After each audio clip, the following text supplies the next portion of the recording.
लोग उम्मीद करता हूँ आप सब ठीक होंगे और एक आज नई कहानी के साथ आ गया हूँ मैं वापस एक नई वीडियो में। मैं सोहेल नवाब आपके साथ हूँ और आपके सपनों को साकार करता हूँ। मैं हूँ इस नई कहानी का मोटिव यह है कि एक व्हील पावर चाहिए इंसान के लिए सक्सेस होने के लिए। उस व्हील पावर के लिए मैं आपको मोटिवेट करने वाला हूँ अभी इस वीडियो में। लगे रहिए इस वीडियो में। तो बात ऐसी है कि एक बड़ा बिजनेसमैन और उसका मैनेजर जा रहे थे कहीं दूर सफ़र पे और रास्ते में उनकी गाड़ी ख़राब हो गई। जैसे ही गाड़ी ख़राब हो गई तो आसपास कोई नहीं था दूर दूर तक और पहाड़ पे कहीं पे आँच दिख रही थी उनको। जैसे ही थोड़ा सा करीब गए तो वहाँ पे एक घर था जिसमें चार गरीब लोग थे, दो छोटे बच्चे थे और एक शोहर बीवी थी। और जैसे ही वो गए वहाँ पे गया और ऊपर जाके देखा उस पहाड़ पे तो वहाँ पे वो लोग बहुत गरीब थे। उनके पास बस एक भैंस थी, वो लोग उसी का दूध निकालते थे, बस पीते थे, उसी को चराते थे, बस इतना ही उनकी ज़िंदगी का किस्सा था। और रात में उन्होंने रुकने के लिए इनको आशियाना दिया।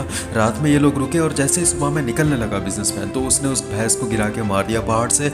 और गिरा के मार के वो वहाँ से निकलने ही लगा। मैनेजर ने ये कहा कि सर आपकी मैं बड़ी इज्जत करता था, ये आपने क्या कर दिया। आज तो आपकी इज्जत मेरी नज़रों में पूरी तरह से शायद ख़त्म हो चुकी है। रात में रुकने के लिए उन्होंने इतना हमें सपोर्ट किया और आपने उन्हीं के खाने की चीज़ को मार दी। तो बिजनेसमैन बोला थोड़ी दिन रुक जाओ तुम और फिर हम वापस आते हैं और फिर वापस आने के बाद तुम्हें सब कुछ पता चल जाएगा।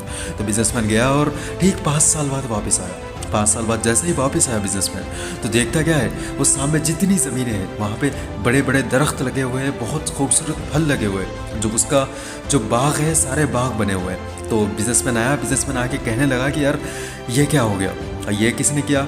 और जैसे ही मैनेजर परेशान हो गया तो मैनेजर को बिजनेसमैन ने कहा कि जाओ उस पहाड़ी पे किसी से पता करो किसने किया। और मैनेजर जैसे ही गया तो पता चला कि वो जो गरीब इंसान थे वो उन्हीं के सारे बाप थे।